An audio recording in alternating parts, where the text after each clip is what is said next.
Geordies, hope everyone's well and welcome back to another episode. And in this episode, we're not going to be doing scout reports, parking them to a side because we've still got matches to win. We've still got UEFA Champions League to qualify for, and the Champions League race is heating up. Nottingham Forest got beat last night, so that puts us in a healthy position. We go to Brighton this weekend, so we will be doing a preview. And it's actually my birthday on Sunday, and there'll be no better present than 3 points at the Amex.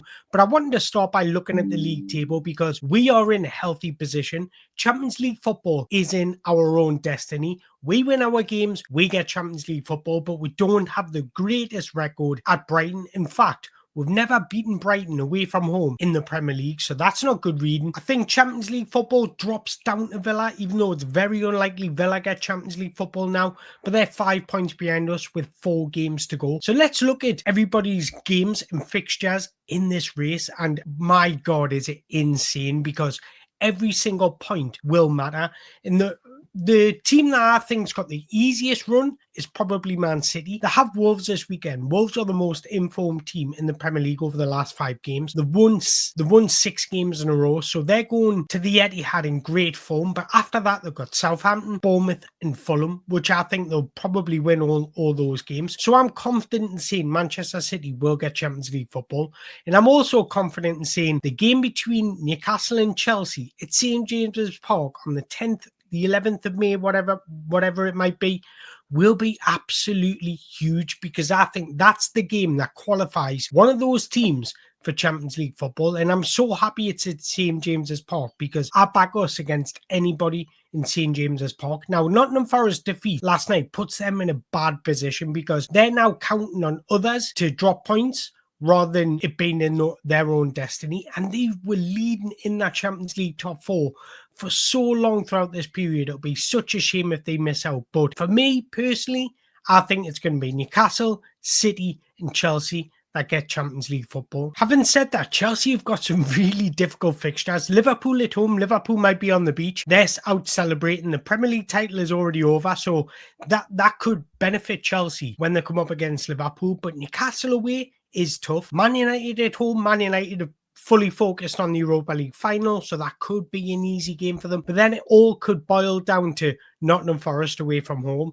So imagine Nottingham Forest, Chelsea, battle it out last day of the season for Champions League football. What an exciting time this is. But for Newcastle United, I solely want to concentrate on them, because if they do their job, they get Champions League football. They don't need to worry about what anybody else is doing. Focus on yourself, concentrate on yourself, play well. Make sure if you don't win the game, make sure you don't lose a game. And I think that's vital when we go to the Amex, because right, we haven't got a great record there.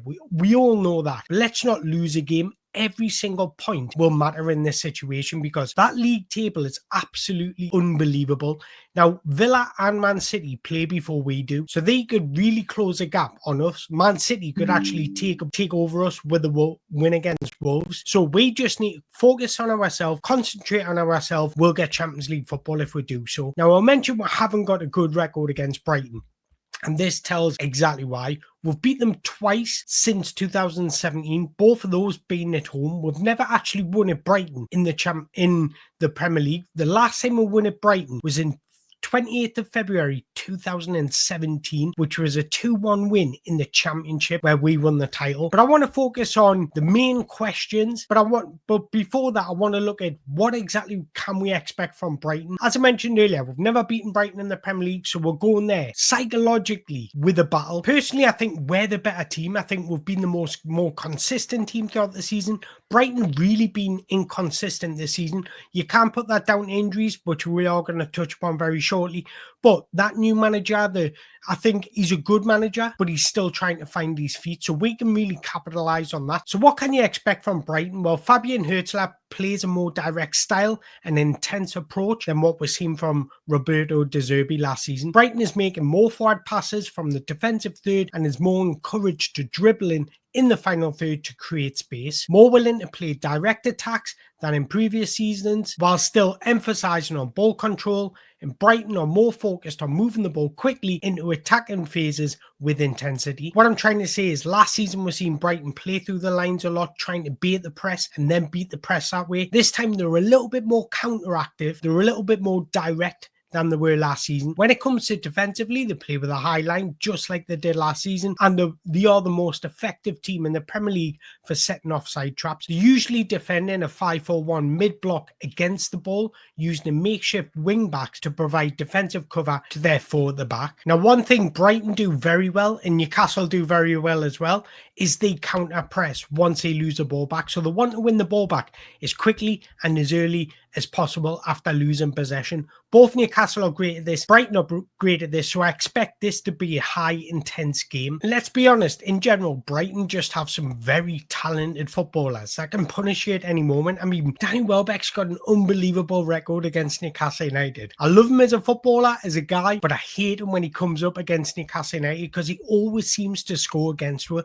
But there is a headache for Eddie Howe because he's got a choice to make. We all know Joe Linton is going to be injured. Now, Eddie Howe has been speaking on Joe Willock, Sean Longstaff and Lewis Miley, and this is what he's had to say. When it comes to Joe Willock, we've got a lot of faith in Joe. He's like a replacement for Joe Linton. He's got goal-scoring instincts. He's an attacking-minded player. He's very quick and athletic, and he's a good ball carrier. I agree with some parts of that, but there's some parts I don't agree with. I agree that he's got goal-scoring instincts. He came through the youth ranks as an attacking midfielder. I agree he's an attacking-minded player. He's probably better in the final third than what Joe Linton is. He's very quick, which I agree with. He's athletic, which I agree with. And he's a good ball carrier, which I agree with. What I don't agree with, there is some differences to Joe Willock and Joe Linton. Joe Linton provides a lot more discipline, defensive solidity than what Joe Willock does. The two different kinds of midfielders, if that makes sense. So I don't think they're necessarily direct replacements. He's a makeshift replacement right now. And then he did speak about Sean Longstaff and Lewis Miley, and his tune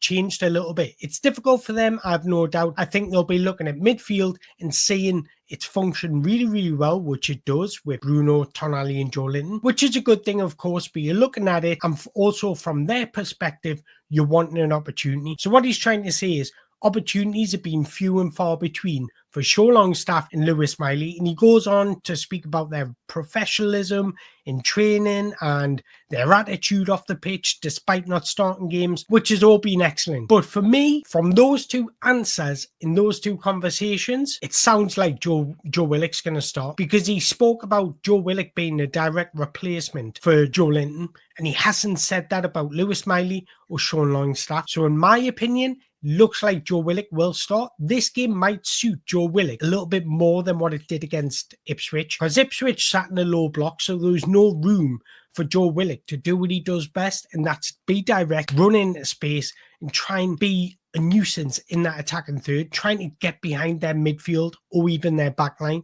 I think against Brighton, it might be a little bit more space, might be a little bit more open. So this game might actually suit Joe Willock better than what Ipswich did. That's all I've got to say on it. But we all know that it's a headache for Eddie Howe, and it's a good headache to have. There's a lot of Newcastle United fans that want Lewis Miley to start. I think Sean Longstaff, in my opinion, I'd prefer Lewis Miley to start over Sean Longstaff, but it definitely sounds like to me Eddie Howe is prepared to give Joe Willock an opportunity in these last 4 games if Joe Linton's out for the rest of the season. Each player brings different elements and different attributes, so I don't think it should be, oh, Joe Willock's going to start every single game. Brighton, I expect Brighton to have control of the ball, and I expect us to play on the counter-attack, and that actually might suit us a lot. So what will Lewis Miley bring? Well, his best asset is he's better in ball retentions. He's going to give you more ability in controlling games and just have a better general play in ball retention. Sean Longstaff, you know what you're going to get with him. Somebody that run through brick walls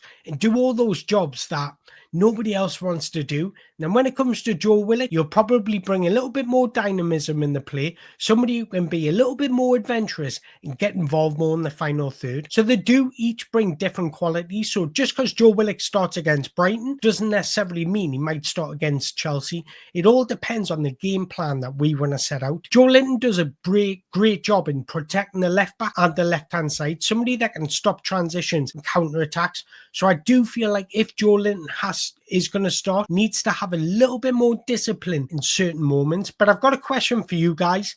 Who would you start? So here's the injuries and suspensions of both teams. And as you can see, Brighton have got a lot of defenders out. Adam Webster's injured. Paul Van Heckel is a doubt. Lewis Dunk, missed their last game, so I'm not sure if he's going to be fit for this game. João Pedro suspended. Jorginho Ruta's injured, so they've got some injuries, so they might have to play with a makeshift back four. And if I'm Alexander Isak, that'll give me so much confidence.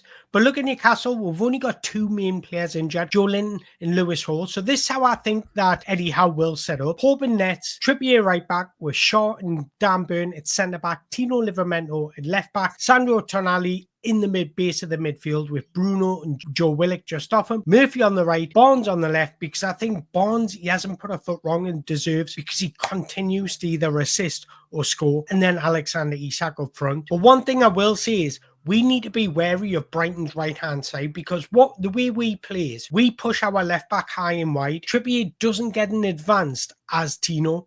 And the reason we do that is because we've got Joe Linton who protects that left-hand side. So when Tino advances, Joe Linton's very good at just covering in those wider areas. That's something that Joe Willock might have to do, because you've got Yankuba Minta on their right-hand side, and he's absolutely electric. So we need to be wary of that when Tino is pushing forward. Despite our record at Brighton, I think we can go there with confidence, because Brighton have only won one of their last 7 games in all competitions, and we've got a lot of play for, which is shown by this. And I'm going to bring it back up on the screen, because this is fascinating. I love stuff like this, and we've got 4 games left. Brighton away, if we get a point there and beat Chelsea, I think I'll be confident in saying we've got Champions League football. So it's absolutely huge. We just do not lose this game of football, because I think we'll beat Everton at home, and we're going to afford to get beat at Arsenal. Now, Arsenal might have things to play for, because they still might get through against PSG. So if they do, that only benefits us. But if we get a point at Brighton, beat Chelsea at home, beat Everton at home, we've got Champions League football. I know it's easier said than done, but look, there's absolutely no reason why we can't, because we've proven that we can beat anybody in this league, especially when we've got a full 11 out. We're only missing Lewis Hall and Joe Linton. Joe Linton's a big miss. He might not be the best technically gifted player or the most creative player, but what he brings off the ball is absolutely huge and crucial to our left-hand side. So we just need to be wary, be a bit more cuter in our positioning, and really nullify Brighton's counter press. Now, one thing I will say is, let's use the space to our advantage, because Brighton afford you a lot of space, because they have plenty of movers. So we need to move off the ball, have Harvey Barnes coming inside, supporting Alexander Isak, because that will just shift their backline, make them a little bit more disjointed, open up space for midfield runners to run onto. That's how we beat Brighton. Plenty of movement, be direct, use the space to our advantage. I'm going to go for Brighton 1, Newcastle United 2, but I want to hear your predictions. If you've enjoyed this video, make sure you hit the like button, hit that subscribe button on your way out, drop your predictions in the below. But until next time, away the lads.